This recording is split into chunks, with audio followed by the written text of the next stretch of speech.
Oh,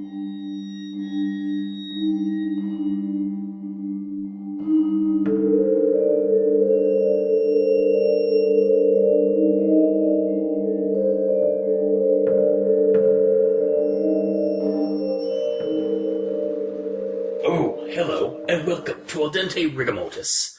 I'm Review Cultist. I'm Mikey, the E stands for evil. And I'm the gamer in yellow. And we're here to discuss those internet stories, most creepy and most pasta, and be critically silly doing it.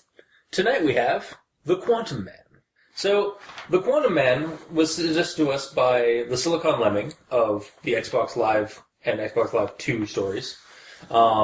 He said it was one of his older pieces and just suggested it in like an email with the Xbox Live 2 when he told me that he had made Xbox Live 2 because of our review of Xbox Live. Because of what we did. Yeah. No. So, yeah, I wasn't sure what we're going into this one, but it's like, I think I was kind of pleasantly surprised, but we'll get into that. So, The Quantum Man starts with this guy, Jonathan Phoenix. Jonathan Felix, yeah, that's what it is. You call him Phoenix, it sounds cooler. Jonathan Felix. And his brother Marcus Phoenix. Yeah. He's getting into this machine that will change his brain to perceive all incoming, basically, branches of parallel universes. By getting into a machine, you mean sitting in a chair. Sitting in a chair and then having a dome come down on you. And a fractaled kaleidoscope, right. Basically a Lovecraft style like tech machine. Change his brain chemistry to perceive things the man was not meant to know. And the first phase sets up and you start seeing the kaleidoscope fractal crystal facets on the inside of the dome working, and all these lights start assaulting him, and he just basically starts spasming out to the point where they see his vitals are dropping, and they switch off the machine. Medic goes in, finds the pulse, and then a few minutes later he comes to and is like, did it work? What happened? And he's like, any landing you can walk away from, right? That's the one. Yeah, that's the quote. And then the guy proceeds to start walking away, trips, cracks his head on the corner of a table and dies. But then reset. And so that instant happens again. However, this time Felix is able to stop or prevent him from dying by grabbing him and keeping him away from smashing into the table and snapping his neck. And then he realizes that the machine worked. He can see the branches. But then the branches start branching and branching and branching, and he sees every outcome, including all of the evil deeds that he could ever do, and it just kind of destroys him mentally. He just he keeps seeing all the horrors that he's capable of, that he always chooses not to do, because he's a normal human being, and it just crushes him. His eyes shrivel up, or yellow and shrivel up into nothing. His hair goes white, and he just falls into a mental abyss. Or possibly physical abyss.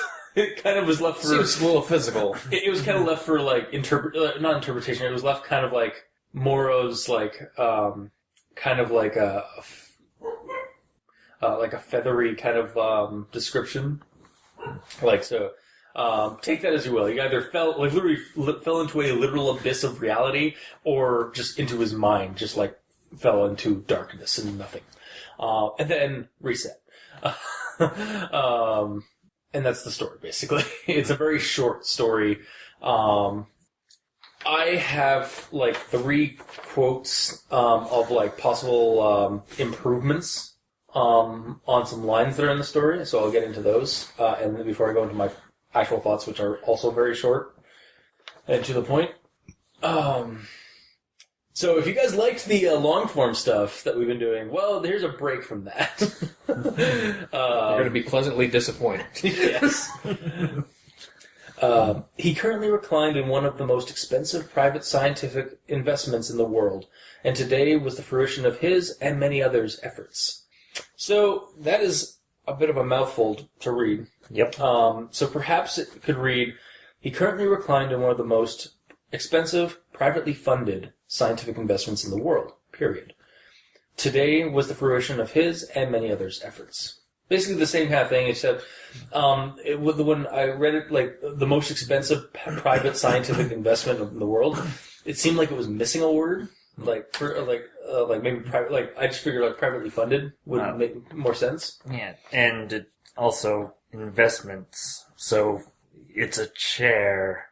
So it's not just a chair. It is the chair is the basically the cockpit, and like the giant dome thing that comes down on and encases you and like has all the weird fractal crystal facets is like probably more of the machine basically. yeah. The way he was laid out at that point, though, all we know is he's sitting in a chair. Yeah, no, that's so true. It seems like he's like in this super expensive chair with like massage capabilities and like a beer fridge underneath it. It's really just a dentist chair.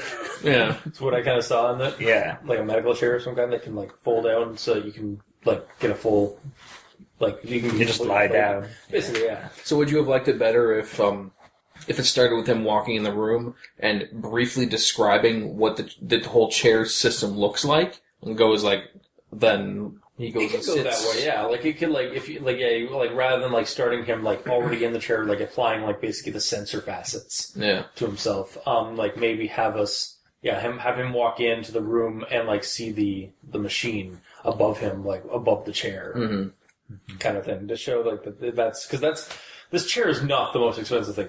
That machine is probably the most expensive thing. Mm-hmm. Yeah. The chair is but a facet of that machine. The chair has cup holders. Oh, shit. Yeah, great.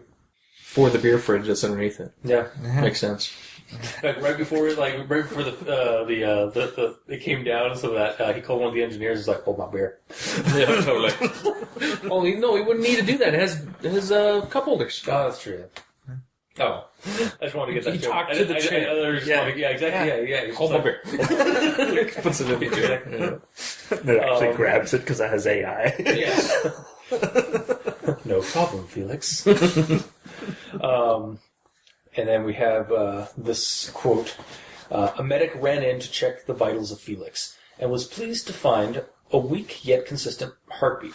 So my only thing with that is just like maybe not have it like, and he was pleased to find a weak yet consistent heartbeat. Maybe have he was relieved. Yeah, because that seemed like pleased has a connotation of just like yay. It's like, oh thank God, or even that like it's like pleased is like yay, heartbeat. Yeah.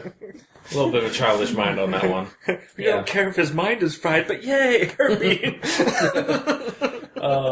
Relieved would be a little more suiting, I think. Yeah. And then his body shook as he was racked sobs of horror. Maybe just get rid of was. Like, it's like his body shook as he racked sobs of horror. What? Where even is that? It's like right when, like basically after like all the different like iterations start happening to him, like all the reset scenarios start happening, and he's just like kind of like curled up in a ball, just like I can see everything. Oh, the too far. Yeah, too far stuff. It is like when I read it, it was like what the? He was racked sobs of horror. Or either he was racking sobs of horror, racked with sobs of horror. Yeah, that's what I was saying. Like get rid of was. Yeah, I'm seeing the whole Google Doc. Subs is wrong. Yeah. And that's my, if you can even call them not grammar Nazisms, they're more like grammar suggestions, grammar suggestions to kind of make those sentences a little bit better. You know what those are also called? Grammar Nazisms. Not very.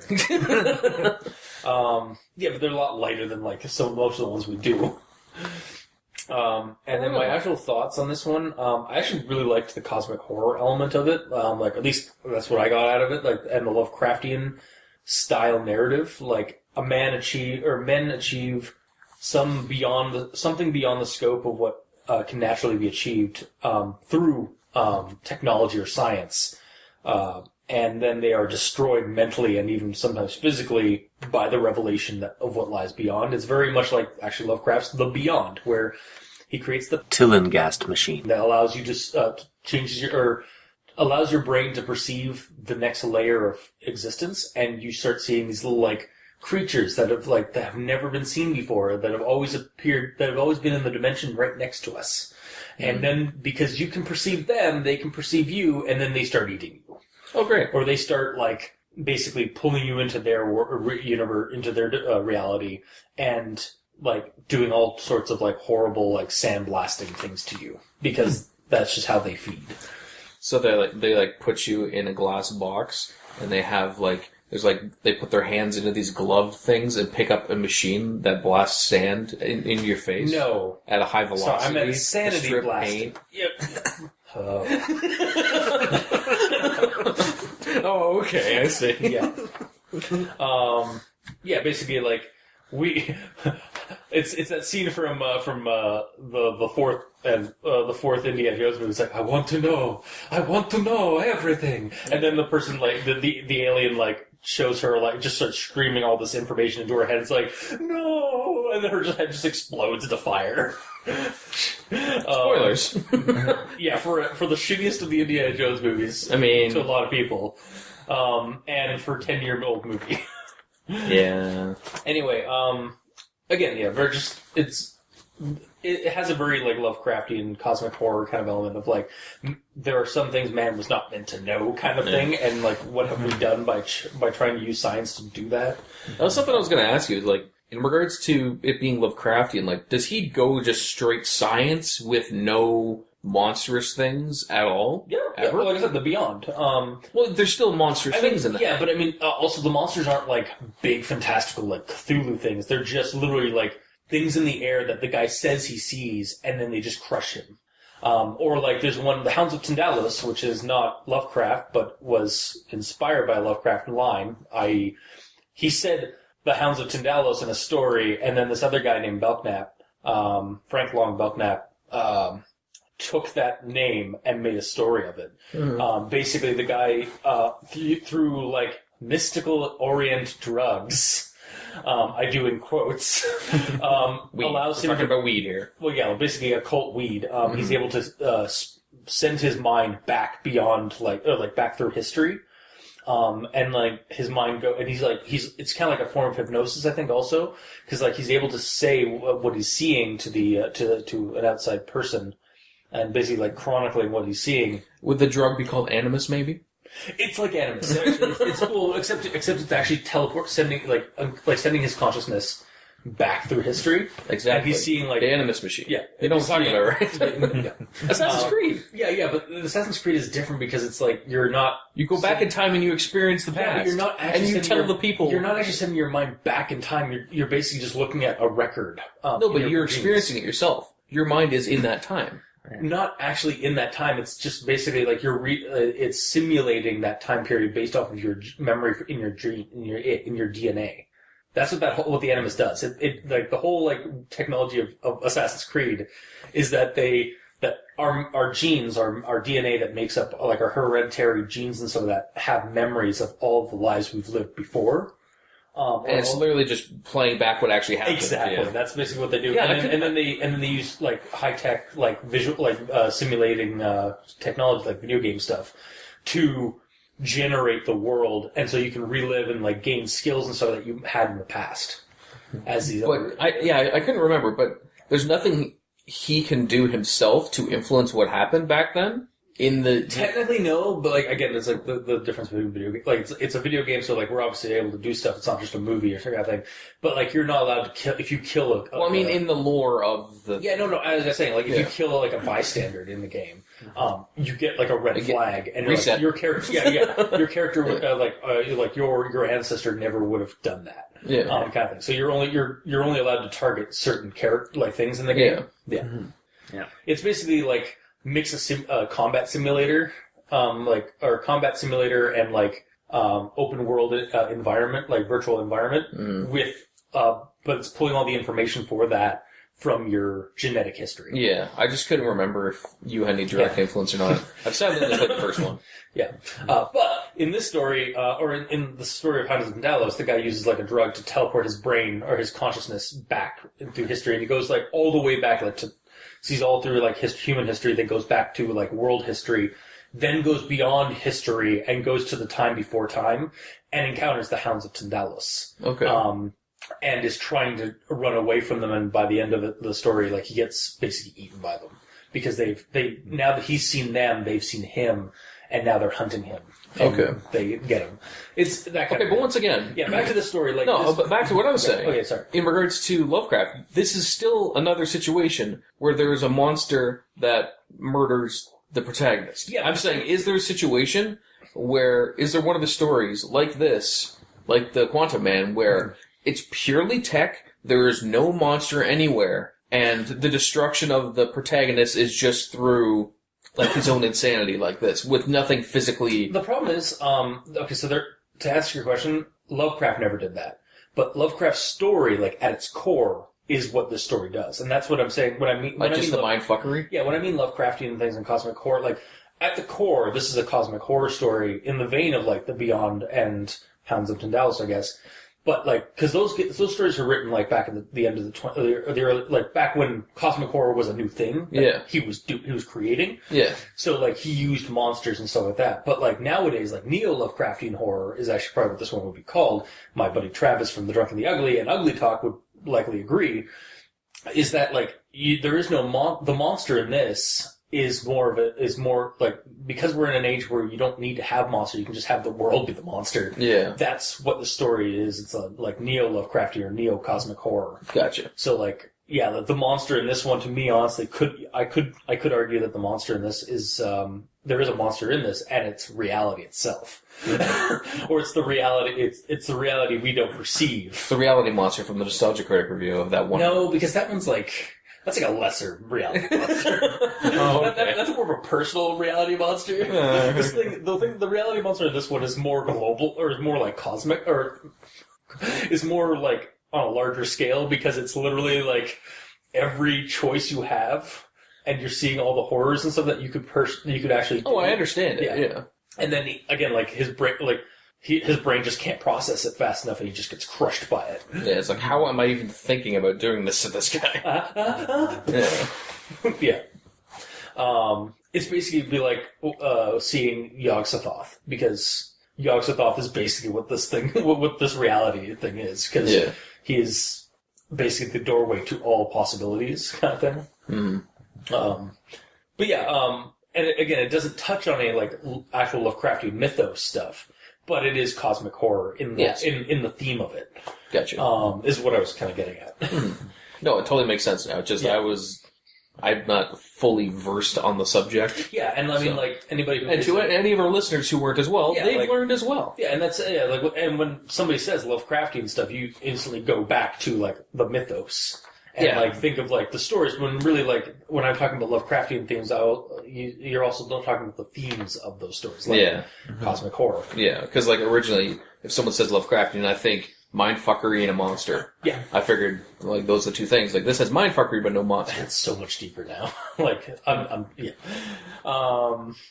and then, the reset scenario over and over. I actually, as I was reading it, like, I was like, it's like, and, like, as he was, like, basically putting his fingers into the guy's eyes and screaming into him, I was actually, like, vividly, like, it was, like, almost, like, getting more and more intense in my mind as I was reading it. I was like, like, I could actually, like, almost, like, see, like, or I could almost feel, like, how, like, intense it was, like, the tempo was basically going of the story. Mm-hmm. As I was reading it, I really enjoyed it for that. Like, it's like, reset. Reset, reset, reset, reset. Like, that kind of thing was going through my mind as I was, like, reading it. I was like,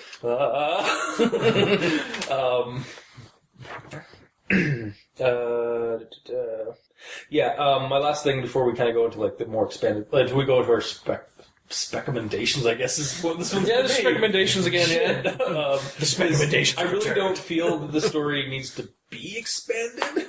Like, it doesn't really need to be. Like, it actually works. To me, this story works as a short story piece. Oh, we have one. I don't know if that's actually Mikey. Are you gonna get into that in your notes? Yeah. Okay. Like, personally, I was like, once I was finished reading this, I was like, well, that was really interesting. For the sake of discussion, we can talk about how this could be expanded. But, like, honestly, I'm fine reading this and just having it be a short story. Like, lessons learned. That guy's dead. We're not going to use the machine again. Yeah, it's like beginning, middle, consequence. Yeah. Done. Message learned. Don't fuck with fractal crystals that change your brain. Yeah. mean, that's going to go without saying. Don't look at basically the Lovecraftian cosmic horror like message is don't go looking for the things man was not meant to know. There's a reason we only know what we know. And There's a reason we're only know. there's a reason we're only allowed the 3 mediocre dimensions. Which I guess let's touch on that one because that's actually something I left out of my notes because I was like I guess it could be like that. When it says like. We'll be able to see beyond the mediocre 3 dimensions. And I was like, I understand that word works. Yeah. But I could have also accepted, again, it's more of a suggestion, I would have also accepted Mundane? the base 3 dimensions. No, but he's like trying to hammer home that, I hate these 3 dimensions. Like, I'm so invested in figuring out what the 4th dimension is that these other ones are just dog shit to me. I guess it's just like, I don't know, mediocre. Also, whenever I think of mediocre now, it's just like, mediocre. Yeah, maybe that's him. Silver and chrome. Yeah, totally. Mundane works as well. Yeah, mundane or base I would have accepted. But yeah, like, there's a reason it wasn't on my notes initially. It was because it was like, I could let it pass, but yeah. Well, to me, like, that one phrase, like, mediocre, It was the mediocre 3 dimensions. That small phrase there immediately puts in my head that this like a little bit of information on this character. Yeah, it's the fact that he's like he's in his 20s. He's a headstrong, he's a smart and headstrong young man who's brilliant in the ways of like quantum mechanics, and he wants to know more. Like, he basically it's like a Lovecraftian victim / protagonist who like is in that vein. Like in terms of Lovecraft stories, they are like headstrong, like they want to know more, and then they regret it at the end. Yeah, I'm just saying, like that one little phrase shows how invested he is in doing this. Like, there's no second thought in his head. It's just, I have to do this. Yeah. You know, like he's already at that level of obsession in finding this.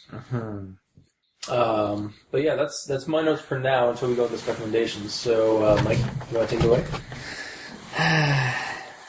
Alright. So, my first issue starts off with the very first sentence. Oh, you too, huh? Okay. Damn it! And now I have nothing to talk about because I have one note. Alright, so first sentence. Jonathan Felix sat back in the chair after affixing the final electrodes to his skull. That's a really painful procedure to get to the skull, because it's inside, past the skin. Yeah. I mean, I figured it's just one of like little suction. Yeah, obviously that's what it is. Yeah, that's what it is. But if you take it like a little bit more literally, it's basically like just jabbing these things into your skull. But they're like 100% like. No, yeah. What he describes is something that has to go directly into your skull. But like we're critically silly right now. Oh, you're being critically silly. Oh, I see. You guys are never like that, so you just went right over my head. I see. Certainly not Mikey. E stands for evil, after all. Yeah, that's of course. So what was your comment on that sentence? My comment was actually different. Because I took it as what it is. Mm-hmm. It's a suction cup that just gets on his head, right? Yeah. But I was thinking, so when I saw this, or when I read this, I read that he's sitting back in the chair and he's putting on his head. Yeah. And later on, like a couple sentences later, it's saying that he's in like this most expensive... Nope. It's the very next sentence later. Fine. The very next sentence later, it's saying how this is like some super high-tech thing that costs so much money and so many people are invested in. Mm-hmm. And yet, like, you would think that, like, I don't know much about it, but you would think that those things, you would need some sort of level of precision to put it in the right spot, not just, okay, boop, boop, let's go. He did say he's affixing them. So, like, he's like, when I hear affixing, like, in a story, like, this, in context to what, like, he's doing, I figure he has, like, places he's putting them, like, on his... Yeah, I understand that, but what I'm getting at is... It's not just like... as I just pantomime, just slapping it on your forehead. Okay, but here's what I'm getting at. The fact that you're doing it to yourself, you cannot see where it's going. Yeah, that's true. So you only have so much accuracy. So with something this well-funded, Do you think there'd be like there's obviously other people here. Yeah, like you think that medic or like one of the other engineers would be over here helping him, like one of the other colleagues. Yeah, I assumed he'd be sitting down, and then like being strapped in the frickin' chair. Yeah, and then an assistant putting the shit on his head. Yeah. Because again, they weren't sure what was going to go on. They might want to have him strapped down. Yeah. He just sounded like he was just lounging on a dentist chair and just like, it just falls off. Yeah, his fingers could have just started shooting lasers everywhere for all we know. God. Anything could have happened. But yeah, the sort of counterpoint to that argument is that typically when they actually do attach things to your head for that sort of brainwave monitoring, they attach pads to your head, and then they attach the thing. Yeah, but can it just be anywhere on the pad? Well, no. Or is it like, does it have a little area where it clicks into? It has a little area that clicks into. Oh, okay. All right. So, yeah. I got you. But affixing it to his skull, that's another matter. Yeah. He's actually a skeleton to begin with. Wow. My God. What a revelation!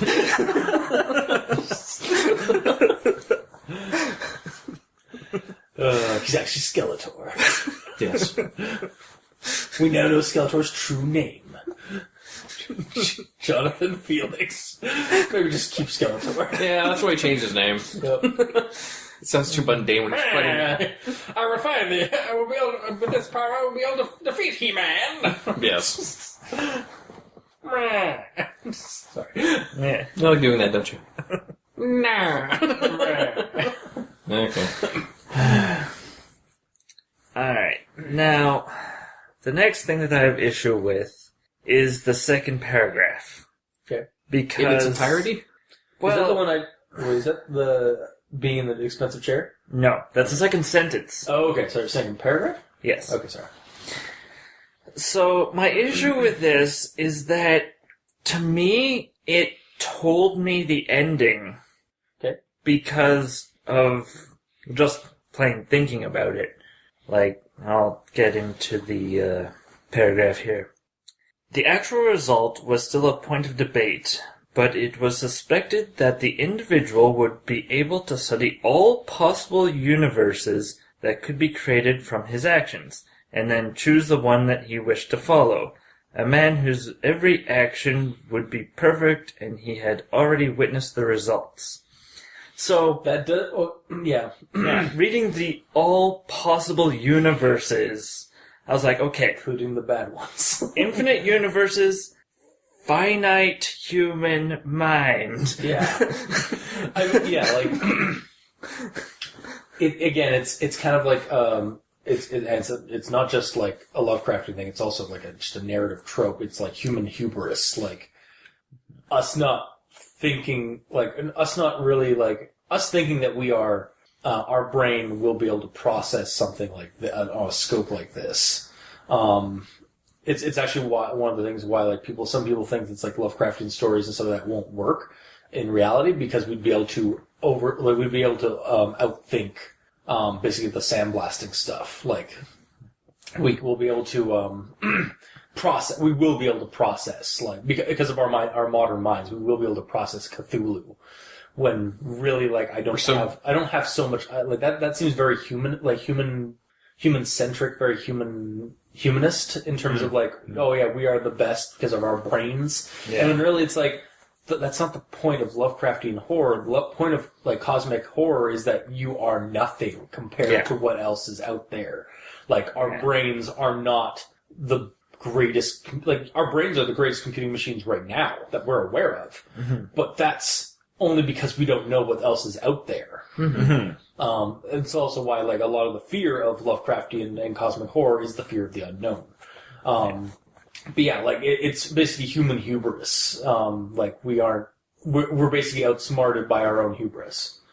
But, and it's like people thinking that we're completely desensitized to this sort of thing by now, right? Exactly. Through movies and video games. Yeah, like, again, like, just that mentality of, like, well, I mean, like, those people are from the 20th, like the turn of the century, and we didn't have science and technology and the internet.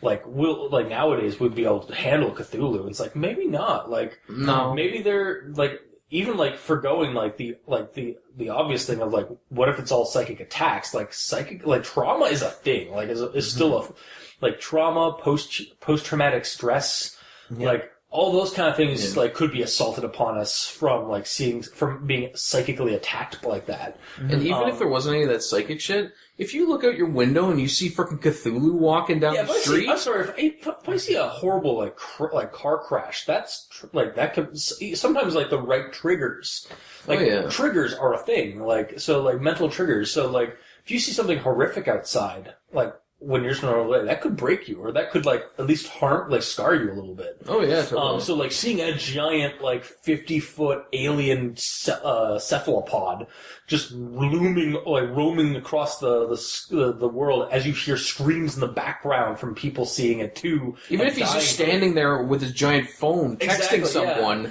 he's still horrifying. Exactly, like that's going to be terrifying. Like it's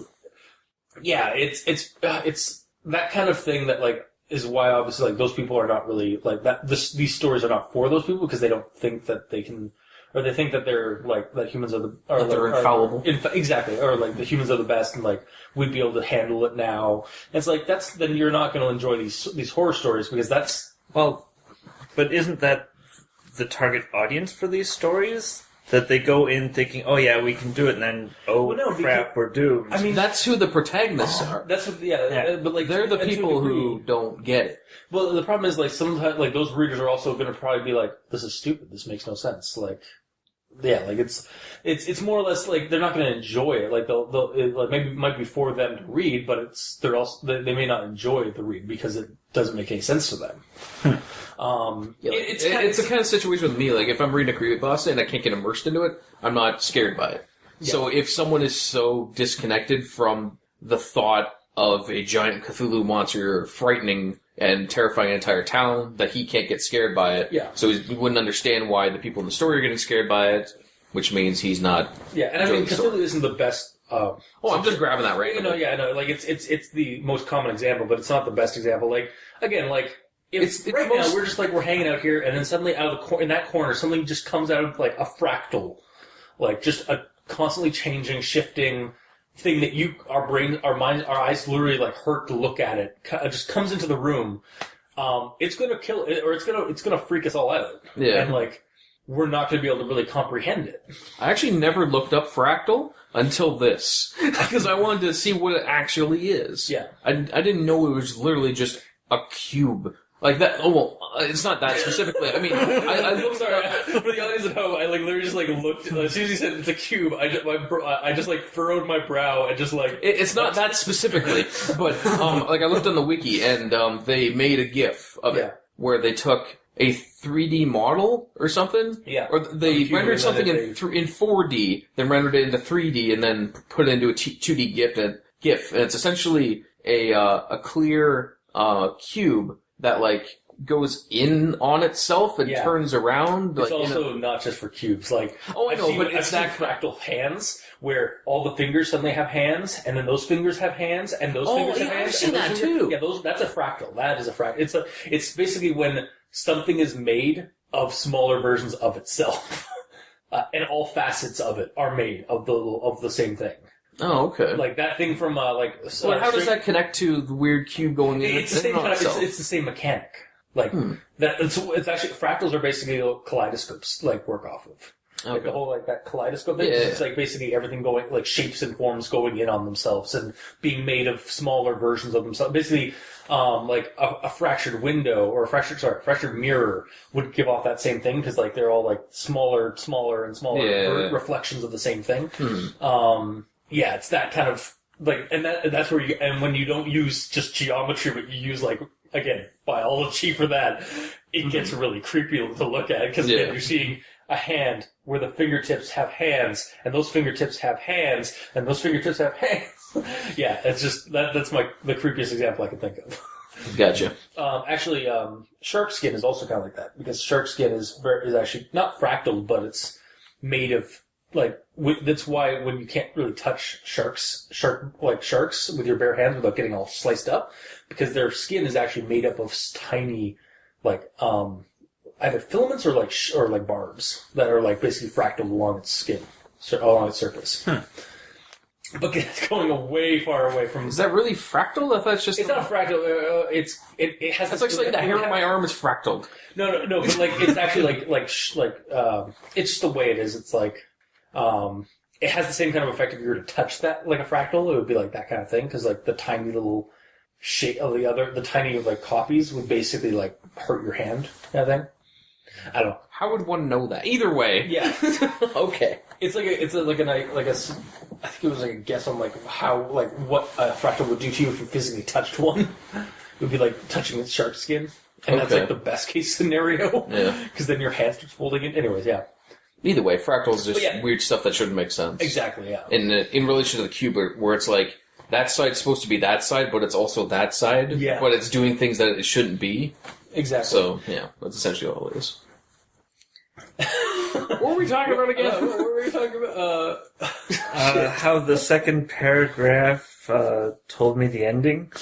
Right. Okay. Sorry. Yeah. So to go on that, like, you think like did it ruin the story for you though? At that second paragraph, like, Well, at the second paragraph, I knew roughly what was going to happen with the whole. Yeah. I mean, the mind bending and You knew that was going to happen, but you didn't, like, it didn't straight up. It does, it hints at that. Like, it gives It was a very strong hint. It was a very strong hint. I would argue that it's, again, like, kind of, foreshadowing what's going to happen. It's more of a foreshadow than but it's a very stark foreshadow. Well, it's something to show that this is kind of this is the reason that all these people invested in it. Yeah, this is why they want it's something to do this that test, kind of it's something that looks good on paper, but And when then you when- actually experience and see what happens, It was a horrible idea in practice. Yeah. So, yeah. Okay. Well, I just feel that the story could have benefited from being longer Yeah. well, of course. if you're going to throw this at the beginning. Like, give us a chance to forget. Yeah. Yeah, seriously. And then the revelation at the end. Oh, right! Back to the beginning. Yay, I'm happy. Yeah. But because it's so short, that thought didn't have a chance to leave my mind. Fair. So. It's pretty fair. Yeah. Alright. So. On to the third chapter of the third paragraph. Hold on. Analyze check and see if every this is single the paragraph. Yeah, this is the third paragraph. Oh, wow, Alright. okay. So. Again, like, at least I don't know about you, Mikey, but I had to like reread the story to find like some things that I could either poke at or like talk about. So, Okay. So. First issue. okay. With the third paragraph is that there's no period at the end. Oh. All right. Yes. That's my grammar Nazism. Getting it out there. Yeah, fair enough. Would have been nice if we put that at the beginning. Why? Are you time stamping the grammar Nazis? Because of my the way I format my notes is like, again, the grammar Nazis first, get them out of the way, and then my actual thoughts on the story. But a period at the beginning of the paragraph doesn't make any sense. I suppose. Oh, there's a period at the beginning of the No. next paragraph? No. Oh. I'm just saying, if you put the period at the beginning, Maybe it's because this was laid out originally on Creepypasta.wiki. So there was an ad put in the middle there, so when he was copied on here, So I don't think that spacing was still there. I actually don't think it's on Creepypasta.wiki. I think it's only on his blog. I'm making a joke. Okay, well, I'm being critically silly. that's fair. I'm making fun of the fact that they put ads in the middle of the story, disrupting the story. Except Creepypasta.com does that, not Creepypasta. Whatever, you got the joke. They got it at home. Yeah. I don't need you to grammar Nazi me. You do it to me. Well, you deserve it. Good for you. Thanks. How many times has that been referenced in the last couple of weeks? Every time, probably. Alright. Anything else, Mikey? alright. Aside So- from your period. The other thing that I'm just realizing now is that the protagonist is really just full of himself. Okay. Well, I'll read the third paragraph here. So Felix... By the end of your notes, you're going to have read the entire story. Sorry, continue. My notes aren't that bad. Okay. Anyway, Felix had jumped at the opportunity because he was young and headstrong, in his early 20s, and brilliant in the field of quantum mechanics. He was relishing the opportunity to apply the usually theoretical aspects of his craft to a physical medium.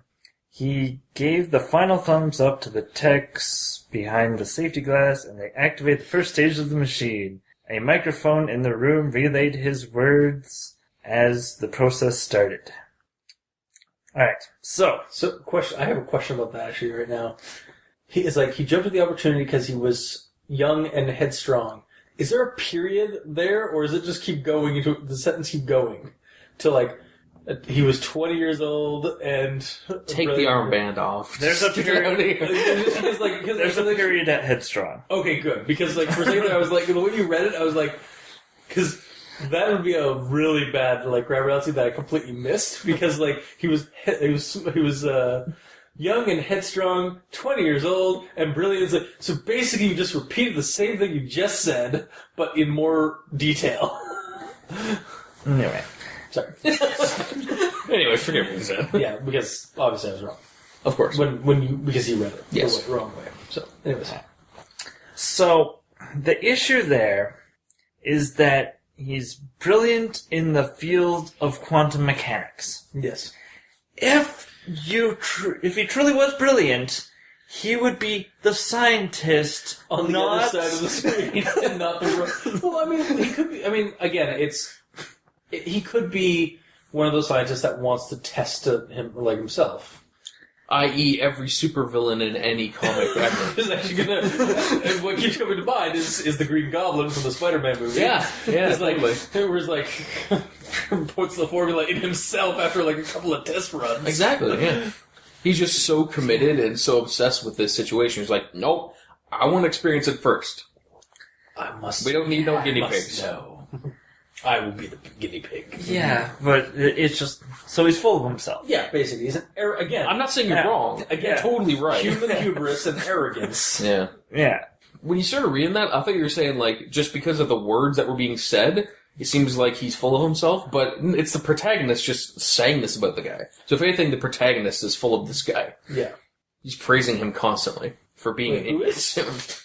I'm just saying, the narrator, well, there's no narrator, but Yeah, it's... the words being said about this guy that he isn't saying himself. He could be totally humble about himself, but it's just the narrator is saying all this. Well, yeah. about him. Again, the narrator in this case is not a person. Oh, I'm aware.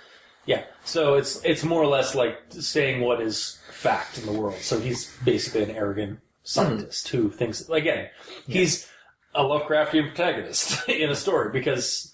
But again, it's not saying that he's it's literally just saying that he's brilliant in what he does, but it doesn't say that he's a douchebag and he's I mean, at the same time, you know who was also young and brilliant in their field?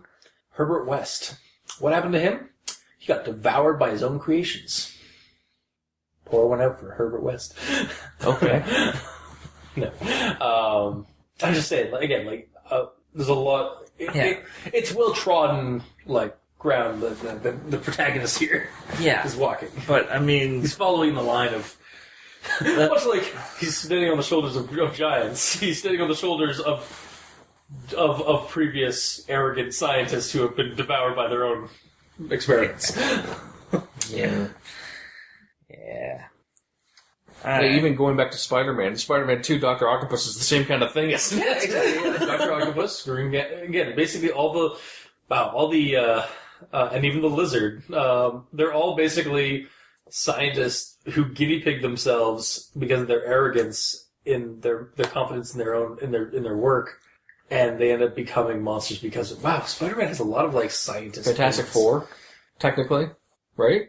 Yeah, that one's more focused on Reed Richards just being an idiot or being an asshole. But he's the scientist, and not giving us and it's flying doing it to machines. him, right? And giving the flying machines onto himself. But he's a scientist that does these things. And Yeah. No, the whole project is like basically, when they go even like with the comics or like any iteration of it, they all go up to go see this cosmic ray or whatever, and end up, because of their arrogance to guinea pig themselves to check it out, they end up getting wiped. They end up getting powers and some of that, although they end up going good rather than exactly. Or at least that's asshole good. And again, like what I said earlier, this looks good on paper. Yeah, exactly, so on paper, John Felix is like, I want to do this because I will be a perfect human, and I'll never be able to make a mistake. Yeah.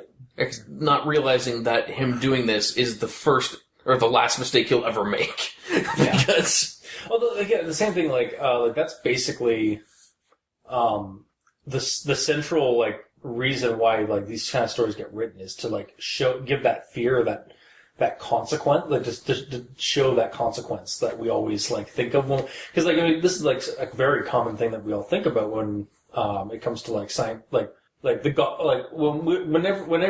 anybody was talking about that particle generator or that particle accelerator that was going on in the largest one, everybody I talked to about it was worried, was either jokingly or actually legitimately worried for some reason that it was going to create a black hole and wipe us all out.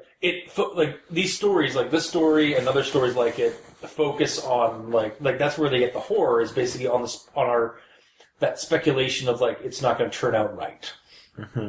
It's all the fear of failure, basically.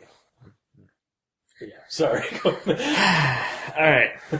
So realizing that he's full of himself, it makes a lot more sense. But the fact that it didn't make sense of him being a test subject if he is such a brilliant mind. Yeah. But again, look at every comic book ever. Yeah, every comic book, every Lovecraft story. Everyone who's brilliant immediately puts themselves in their own experiment. Yeah. So are we saying that this is the supervillain for our... Yes. Creepypasta? Yes, he is. Quantum Man. Basically, what if he just and Dr. Manhattan, who went in? Well, he didn't go in there purposely. He accidentally went in there because originally he only put his glasses or something in there, and then he went in. And it accidentally locked, and then it accidentally activated. That's actually the one case where the villain, or actually where the character didn't do it on himself. He accidentally did it on himself.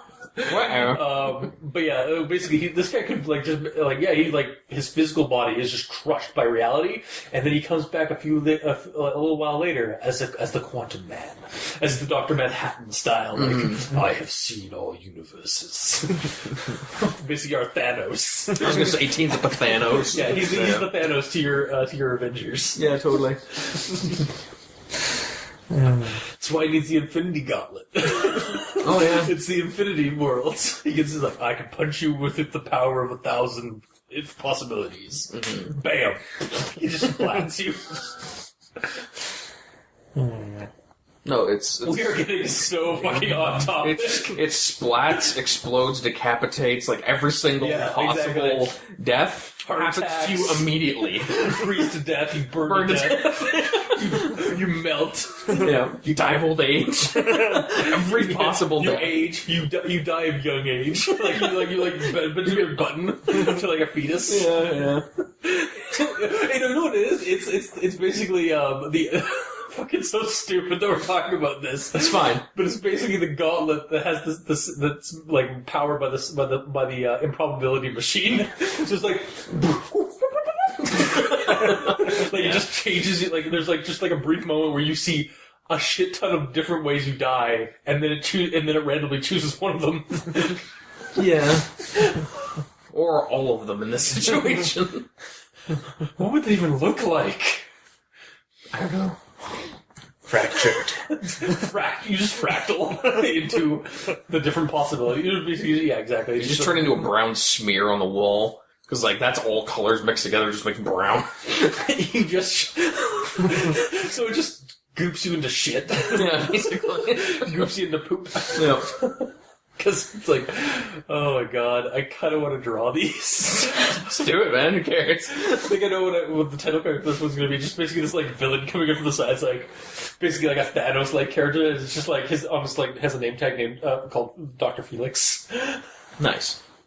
Anyway, Alright. now that we have basically like just punched that dead corpse or kicked that dead horse.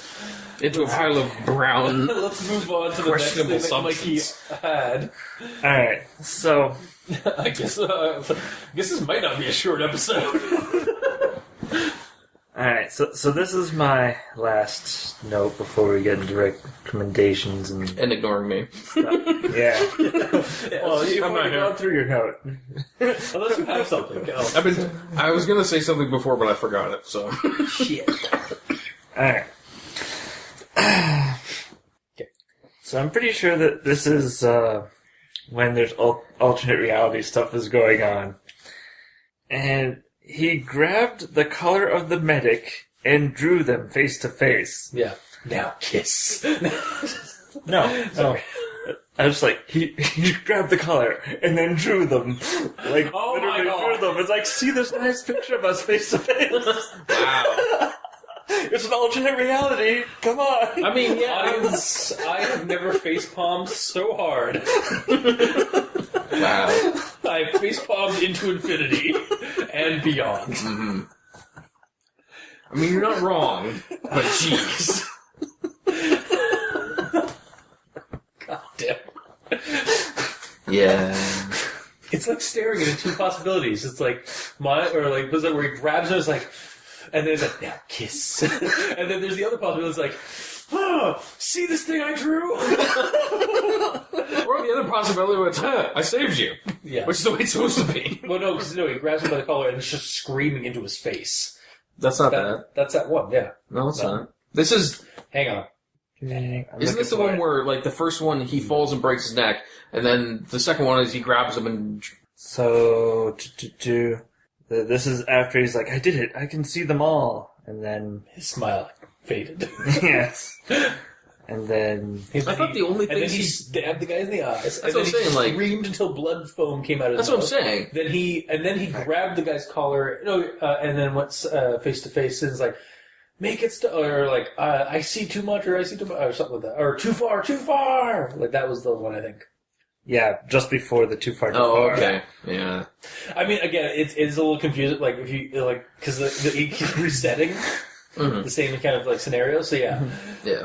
but yeah. It's just that weird situation with the word drew. Yeah, like, no, I know. When I use that We as know what well... it is. Yeah, it's because like English is hard and like we have Yeah. different meanings for the same word. I know. Every time I use the word drew in a situation like that, where it's like, yeah, it says this, but it also Or says it's like, this. I see it that door every is a single jar. time. And it's like, no, that door's a door. It's like, no, the door's a jar, as in slightly open. It's like, No, it's literally a giant glass jar, Yeah, exactly. that you have hinged on that door frame. yeah, I don't know why you did that. I guess just because it's ironic. yeah. Mm-hmm. But yeah, anyway. Wow. We have descended into that abyss of possibilities. Indeed. Do you have anything else to say before we go to recommendations? Let me see the positive. The story, I got the story. Yeah, thank you. Well, I had it on mine, but as soon as I went to move it, it's like, you're not online. You can't see it anymore. You good? Any notes? Anything to talk about? And back Nothing. I have nothing to say this time. Okay. Because, like, I don't know, I chimed in with everything that I actually thought about it, and Yeah. reading through it, half the things that you guys got tripped up on, I didn't get tripped up on. Like, the one or two grammar Nazis. I did have to reread the story to actually find the stuff. Yeah. Like, I reread it and, like, was looking for things to poke and prod. You kind of Like, have to, because Yeah. A, it's short, so there's not much room to fuck up on, and B, it's competently written. yeah, Like, it is. Like, it's actually, like, it's better than Xbox Live and Xbox Live 2 in terms of, like, because I remember us poking a lot of both those stories. well, again, there's more to talk about. Yeah, that's true. They were longer, so, like, this one felt like a little bit more polished. But again, that might also be kind of Just because it's falsely put in front of us because it's shorter, so it doesn't have time to show Always. truly how polished or unpolished it is. Yeah, you know? like, but like even like that, like yeah, it's short and it's sweet, like it's done, like, and it gets to the point, and it tells us, it gives us a nice, competent tech horror story, Yeah. or scientific horror story. Like, And I was gonna say, like, it's kind of, I would rather it be longer, but because I was gonna say, you could kind of see him slowly evolve into madness. But in that situation, it wouldn't slowly go into madness. You would very, very quickly go into madness. That's actually one of my recommendations is that, like, in terms of expanding it, like, maybe have it draw out for it to a day even.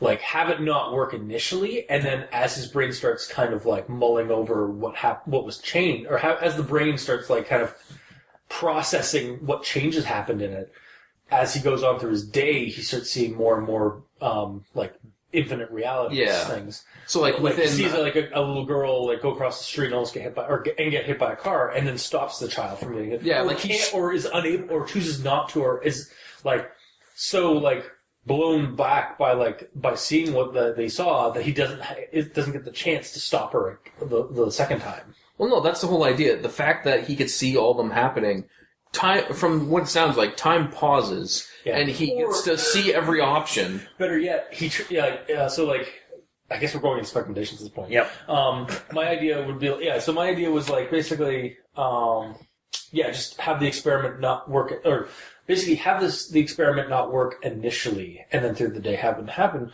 And so, like, for the instance, like, again, he's walking home that day, and sees a girl run across the street and get hit by a truck.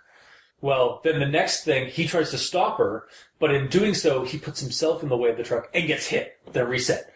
And then he's freaked, he gets scarred by the fact that he just experienced himself dying, but then is able to find a way to stop himself, but in doing so, something else happens, and just basically tumbling down a hill of, like, trying to stop, basically Groundhog Day, the creepypasta. Groundhog Day, the vision, the creepypasta, because it's, like, not exactly an entire, like, a day is going on, but, like, it's not, the occurrence is happening on a tighter schedule than the Groundhog's Day. Mm-hmm.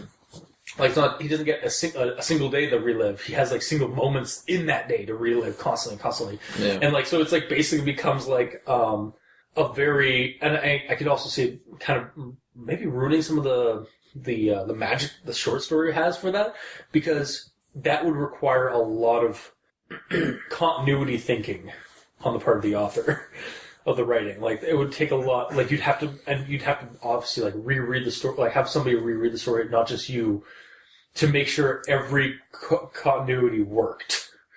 Because you're constantly resetting things in the story.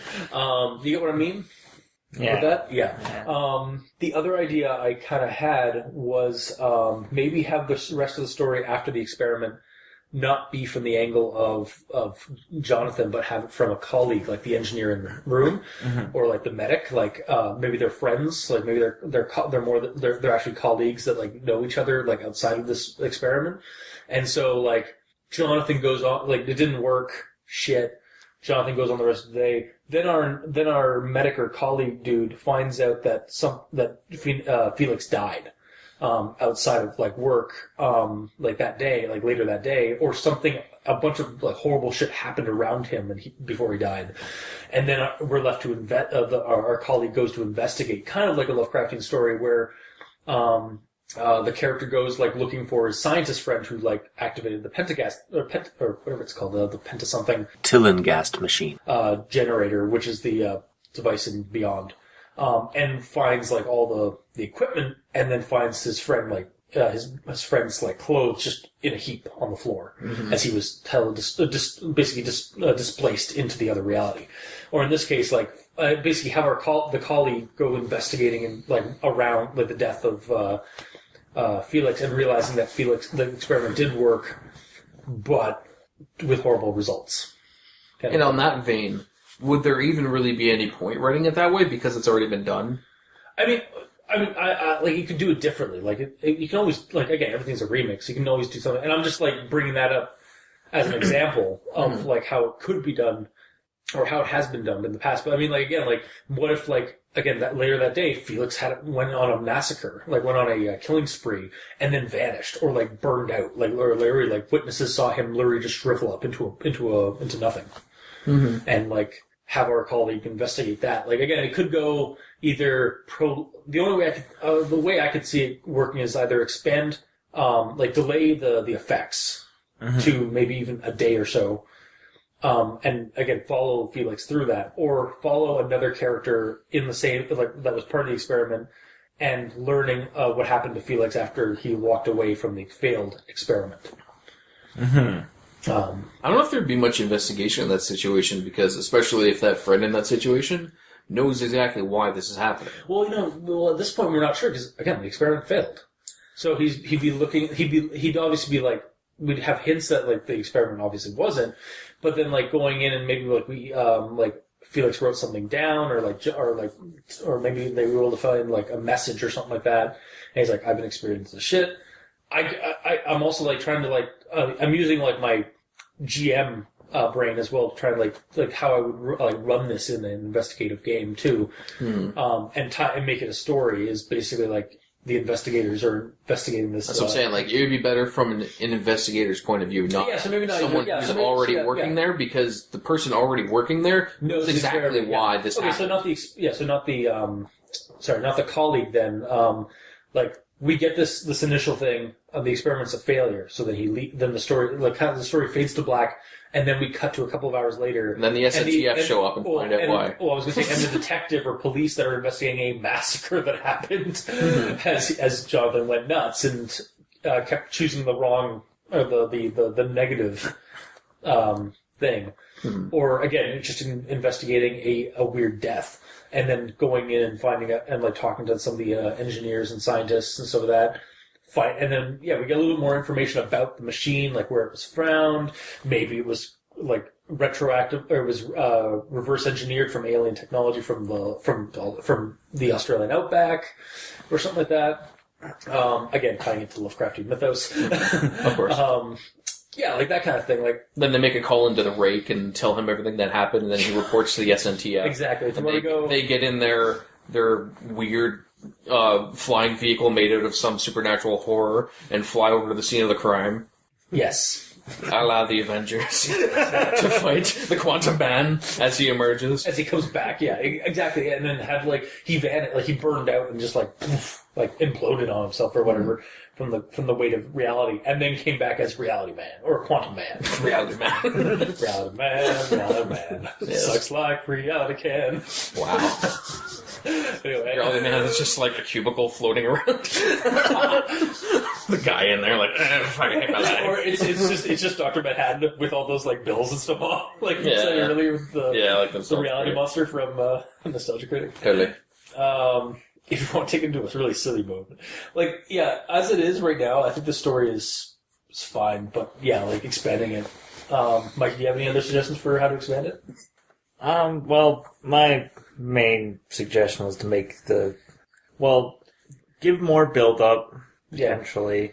Do a foreshadowing part that you don't like? Well, if you make the story longer... You forget about it, then you can forget about the foreshadowing at the very beginning in the second paragraph. I think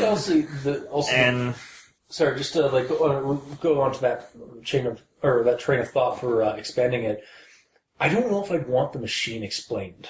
Well, you wouldn't explain it. I think it also the way. I think he's talking about how I suggested explain the machine. Is that what you're talking about?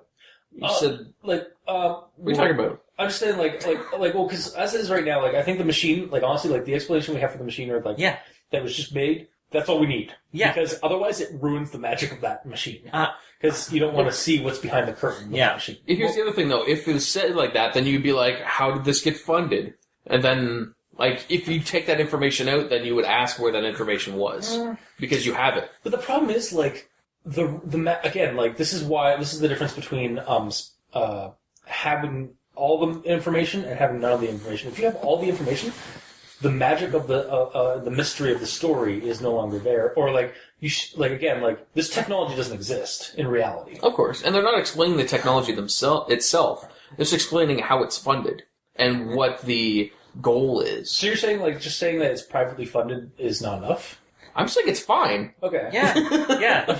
Well, basically what I'm getting at, you're sort of side trailing on, sorry, keep going, is that you could introduce us more to the protagonist. Okay. Give us some of his goals.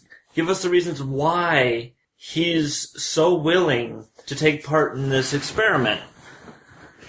Are you saying you want to go Okay, back so- a year and explain him going through some of the build up of getting the machine finalized? You could probably not even have to do that. You could probably do that through conversations between him and the other engineers on the project. Yeah. It's like so Start it a day before this? No. Well, maybe hours before this starts. Sorry, Yeah. I keep taking I'm sorry. I keep stealing your Yeah. It's what you do. No, I don't mean to. Yeah. But basically, simple. Give us more info about this guy. From what I've determined, he's full of himself. Yeah. But Why? why is he full of himself? Yeah. And Add a He's little 20 bit and of maybe so expand it through human element, basically. yeah, Okay. It's one of those situations where in a movie or a video game or something, if they introduce a character and then kill them a minute later, it's like I don't know this. I don't know this character. Yeah. I think I could see it going on maybe through some conversation we find out that maybe this is his last chance before he is basically they're shutting him his tenure down or something like that, or he's trying to make tenure with this project or something like that, or because That's literally the plot to some of those superhero situations where it's my funding's cut. Shit! Oh, we gotta try it now. We gotta prove it to them. yeah, exactly. That's it's used like that because that's a good motivation for it is. scientists. Yeah. Their funding's gonna get cut, so we need to we need to skip some steps, and that's the mistake to failure. Or maybe have everything's supposed to go well. It's just this is never going to work, and they just don't realize it yet until they know for sure. Yeah, thinking about that, wouldn't they put a rat in there first to see if he explodes? yeah. I mean, maybe not a rat. I'd say maybe an ape. I could summon an imp and put him in I'd say there. maybe a chimpanzee or something like that. I'm pretty sure they generally start with rats first, don't they? Yeah, but I mean, they're trying to see if this thing screws up with also I don't even know. I don't want to know an ape choosing a different again they need something with a little bit more higher intelligence than just a rat. No, but here's the thing: if it will make a rat explode, it'll make anything explode. That's fair. And I mean, if you had an ape, you would have it plugged into diodes and whatnot, and you'd see the brain waves. Yeah. Right. So the brain waves go off the scale, and then Sublorch. yeah. Or And then you'd be like, okay, we had a lot of brainwave activity there. I wonder if something that has higher brain function than even an ape, or has a little more refined higher brain functions than an ape. yeah. So we must go deeper. There's a dolphin on nothing. Do they have higher? Are they higher or lower? I mean, technically they are because just imagine a guy with a dolphin over his shoulder, right on the chair. It's still going there. Gabriel will appreciate this. Fuck you, dolphin. Fuck are you a dolphin? There's your South Park reference. You Thanks. The animal. Appreciate it. Anyway, exactly. You have an animal animal testing first, and then if they don't sublorch, Interesting sound effect. then we put humans in there. Yeah. If they just have a high, what if it's delayed because they aren't higher thinking creatures, or it doesn't work on them? It's fine on them, but it doesn't work on us because Yeah. their brain chemistry isn't developed enough. Yeah. So, or it's developed in a different way. So it's Or because it's an animal, they're fine with all those horrible outcomes. Because in the animal kingdom, you have to do those sort of things. Or it's the worst it gets is just so that chimpanzee's hair is completely white now. So we're going to shave your head. You are going to be bald now. And you'll be fine. Well, if that's the only worst case scenario, that's fine. But yeah, so I can see it, getting, have a little bit more human personality to the character. Yeah. Find out what, through some conversation or even just through some paragraphs of why he's doing this. Why exactly is he doing it? Why is he so All we know about him: 20 years old, headstrong, smirt, and the only thing he ever says is a quote from someone else. Yeah, to imitate because he's basically the cockiest scientist. He's following a long line of cocky scientists. Yeah. And as Han Solo said, great kid, don't get cocky. Mm-hmm. Yeah. Again, follows every Lovecraft protagonist ever. Basically, Which is not a bad thing because it works. No, yeah, exactly. But As a short story, in the short story form, it's perfectly fine. But in the vein of discussing how to expand it, if it was in a longer form kind of thing, yeah. Okay, yeah. It'd be nice to see some of the scientist work. And then adding to it, if you were to add a delayed response, he's part of an experiment. They're going to be monitoring him. Yeah, They're not. He's not going to leave there for like a month at least. Yeah. So that could be boring, and you could potentially delay it because he doesn't have the external stimuli or something that triggers Until it. he goes outside, and then just all hell breaks loose as soon as he walks up because he doesn't even get like a couple of and that could be even like it's like a month went by, then 2, and nothing was happening, and so the team finally decided that the whole experiment was a complete failure. However, as soon as Jonathan walked out, got more than 5 steps outside of the building, he just shriveled. He just started screaming and shriveled up into it and imploded. I was like, shit. Yeah, and then if you can extrapolate more on that, it's like what he was seeing, basically like infinite possibilities of a landscape, like basically it's hellscape, nuclear bombs, like all that kind of, just all the endless possibilities of how the world could be. Yeah. Yeah. Because that would just because he was just in like a small room. Yeah. With all the possibilities of what his actions could do. Can you imagine seeing all the possibilities of what other people's actions could be? Well, yeah, like looking out into a city, there's like a pigeon flying around, but he might fly this way or up there or down there, or take a poop that right there or then and then. It would basically be like watching Super Meat Boys after level results, but for everything. Yeah. Like, holy shit. It would basically fractal the world. Like, the world would fractal in his vision. Yeah. And that's basically what it was all about. Because everything would be doing everything always. Yeah. Yeah, so that's my recommendation. As far as the story goes, to me, it still feels like it's more in the idea phase, and where it's a neat idea, but it needs more. Yeah, I mean, it is more of a high concept kind of thing. It's more just like a conceptual story. Yeah. So you just think that it needs to be more developed? Yeah. I feel there needs to be more there. Okay. For me. Basically, it has to be expanded, like we were saying. Get to know Jonathan before he's offed. Yeah. In, again, I keep going back to Lovecraft stories, so I'm sorry for that. It's literally Lovecraft. I know, so. but in Reanimator, and Reanimator was a serial, format. But we got to know why we got to know the personality of Herbert West before, even through his early experiments.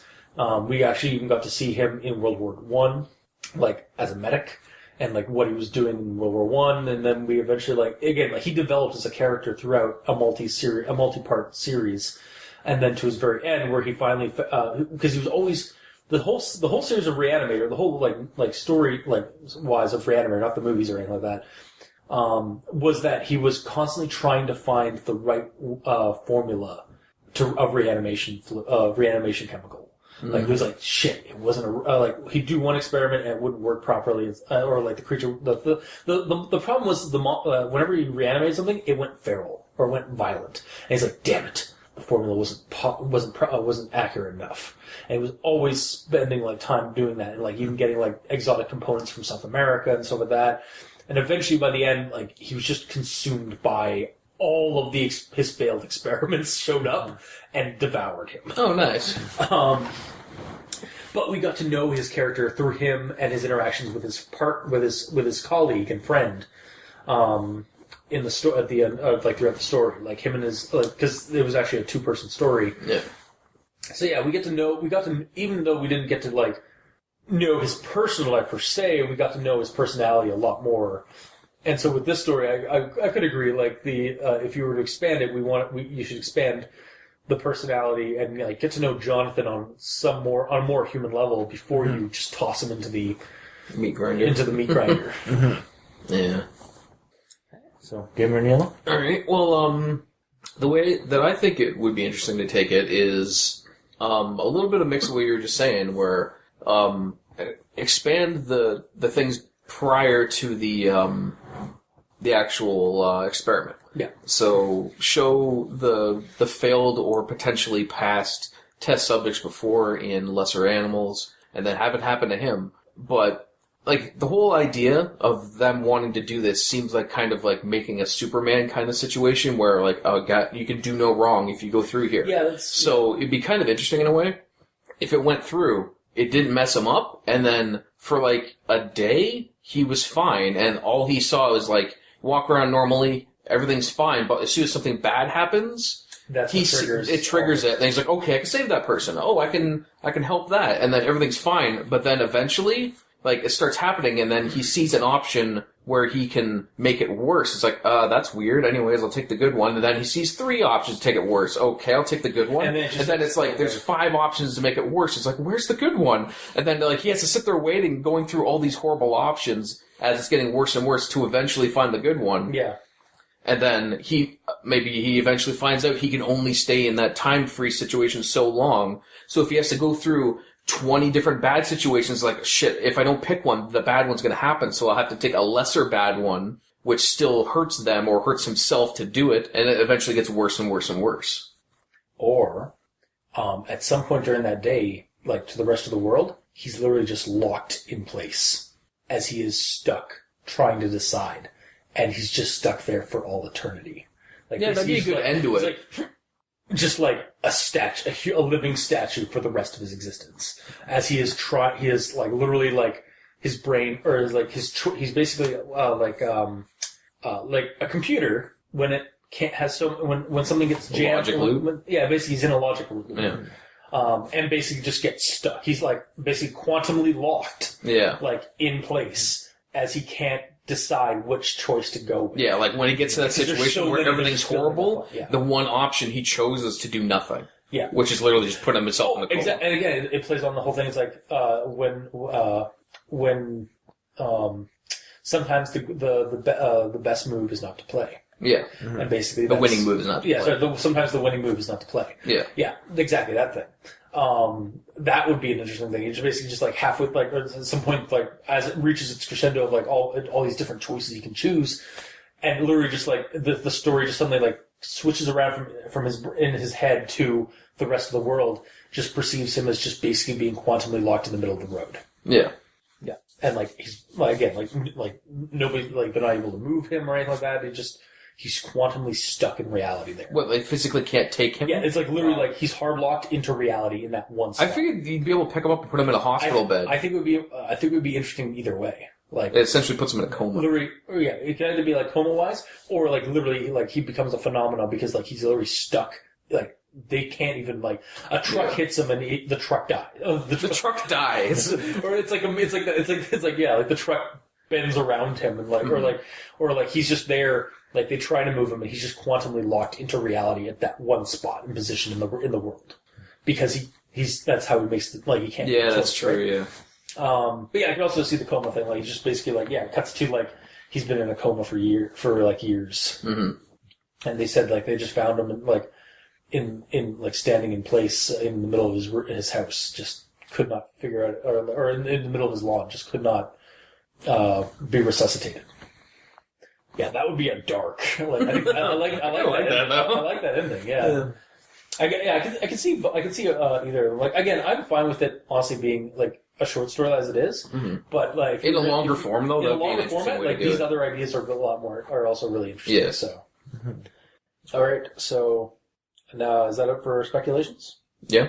So I guess that's also. I guess it was technically recommendations. So do we all agree that in its current form, it's. Like, personally, in its current form, it's fine for me. Yeah, for the length it is, it works fine. Yeah. I don't really have a problem with it. Yeah, like it has to escalate quickly because there's only so much space. Yeah.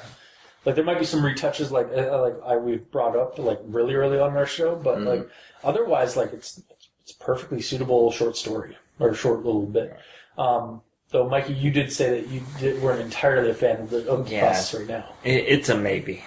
Okay. Because it sort of half spoiled you in the second paragraph? Because, for me, I was like, second paragraph, I knew what was going to happen. Yeah. Yeah, but did that really ruin the story for you? Well, Like, I don't know, like, I'm... And maybe it's just like, again... It's like it's a matter of opinion, too. Like, I think... it's like going to go see a movie and having it spoiled, By a trailer? well, No, by someone telling you the end. by somebody, yes. Either... Well, it's the thing, like... in the first couple minutes of, say, like, the intro or whatever, it has a character or something that's there, and be like, what the heck? Why is there a character in the intro?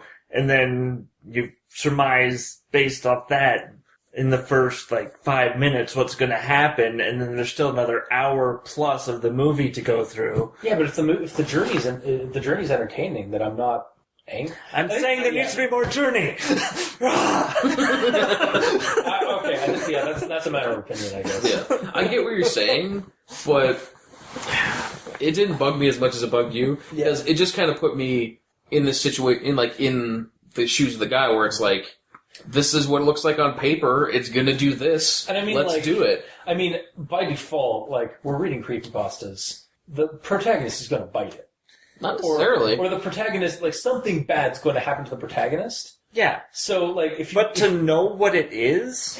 I don't know, I don't get spoiled, movies and, stories and stuff like that don't get ruined for me by spoilers. I look forward to reading how it gets spoiled, or how it goes. Here's the difference. When you and me read Occultist, we just read the words and continued. When Mikey read it, he read that, stopped, and thought about it. Yeah. Because you thought about it, you thought about what that could mean for the protagonist, and you immediately went, okay, well, he's probably going to go insane because of thinking through all the possibilities. And then you continued. Yeah. Where we just went, okay, cool, continue. So what you're saying is, he got to check out the possibilities and chose, to be spoiled. Yes, he did. Any minute now, this story field is just going to shrivel up and burst into nothingness. Mm-hmm. Yeah, okay, so a maybe. Yeah. Alright, and then... I'm going to give it yes in its current form. Just like with all other tiny creepypastas, there's only so much room to say stuff, so I always encourage them to be longer to flesh things out. Yeah. Build character, so we care about the character a little bit before they get off. Yeah, I definitely like the human, adding some human, a little bit more human development, by... Again, for me, I think a couple of conversations between him and some of the fellow engineers would work fine. Because all we had... The only thing he ever said is something he didn't even think about. Yeah, it's basically it's just a quote. It's basically because he's going on a huge scientific journey. So it's what are your words of greatness? And it's basically just rather than making up one that's cool, he uses he imitates somebody else. For all we know, he could be a robot named Quotron 5000 who speaks in quotes all the time. Okay, and he's hooked up to the machine. Yes. Yeah. We don't know anything about him. No. And he has a human skull for a head because, that's how they connect the dial. So it's well, it says skull. It doesn't say human skull. Oh, that's the head of a robot is a skull for the robot. It could be a Terminator. It could be a RoboCop. I just mean the head casing. No. But I mean, it's still a skull. Yeah. All right. Anyway. Either way, yes. I recommend it in short. Prefer it longer. I would like it to be taken in the situation of him thinking of himself as a superhero, and then eventually just go mad and turn into the Quantum Man, and then have to have some supernatural Avengers come in to defeat him. Yes. Okay. And then that's a silly way to take it. I'm perfectly fine with it being as short as it is, because it is, again, short, sweet, to the point. Yeah. It's a classic horror kind of story, or a scientific horror story. I like it. However, I do also like the expansions we've kind of considered for how to make it longer. So I would go with, honestly, yes, but. Yeah. So it's interesting enough that both of those options are really cool. The one where he's going into either a coma or quantumly locked, or the silly / Avengers way. The supernatural, what was what's the SNTF? The SNTF. Supernatural Task Force. Yes. I'm totally fine with short or expanding upon it. Yeah. So, regardless, a yes for me. A recommendation. I would definitely recommend. And like I said, I actually did recommend this before the show. I recommended it to our friend Travis from Ugly Talking Drunk and the Ugly, because this is right up his alley in terms of Lovecraftian or cosmic horror kind of element. That was our episode. It's about an hour plus long, I'm sure. So, wow, this story wasn't even 4 pages fully formatted, or like double spaced and all that on Google Docs, and we spent an hour just speculating and talking about it. Wow. All right. Because the idea behind it's pretty interesting. You can take it in. There's infinite possibilities to take it. Yeah. We almost descended down that rabbit hole. So if you still want to read the story, because we didn't actually touch into too many of the. Well, we didn't read the entire story. We read like first couple of paragraphs, maybe. You can check out the Quantum Man at Silicon Lemming's blog. I will leave a linked in the description as always. In fact, I'm sure some of you have already done that. So if you like what you heard, spread the word. You can leave us a comment in the comment section below, wherever this gets posted, whether it be on Kiwi6, Facebook, YouTube, Tumblr. You can send us tweets at Twitter. Mikey's at E stands for evil. I'm at Review Cultist. You can talk to Gamer in Yellow on Xbox Live at the Gamer in Yellow without the W. And you can send us emails at aldenterigamortis@gmail.com. That's aldenterigamortis@gmail.com. Where you can leave us suggestions for other creepypastas you'd like us to discuss on the show. And you could also look, if you want to check out the title cards for each episode, you can go to crazonstudios.tumblr.com or our YouTube channel with the video portions of each episode. I'm kind of falling a little bit behind right now, but I'm trying to get them done. So, you can check them out there. And if you like to support the show, you can go to Patreon, look up Al Dente Rigamortis, select the backer tier you'd like to support us at. We have extra episodes, extra content, behind this early access to episodes a couple of days before they get launched, and to our patrons that are already helping support the show, thank you immensely. You are helping us keep the hosting bills at bay, and we appreciate that. So until next time, I have been your host, Review Cultist. I'm Mikey. The E stands for evil. And I'm the Gamer in Yellow. And this has been Al Dente Reset. And this has been Al Dente Reset. And this has been Al Dente Rigamortis. Sleep well.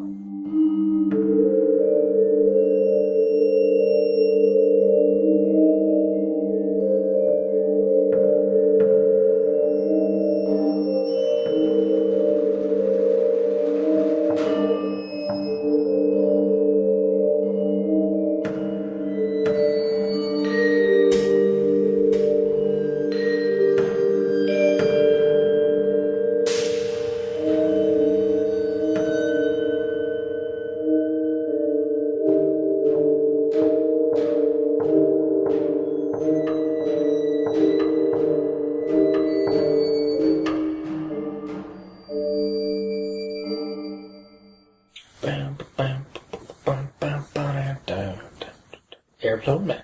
Airplane. What even was that? There's an airplane. Airpone mode. Yes. Where we pwned the air.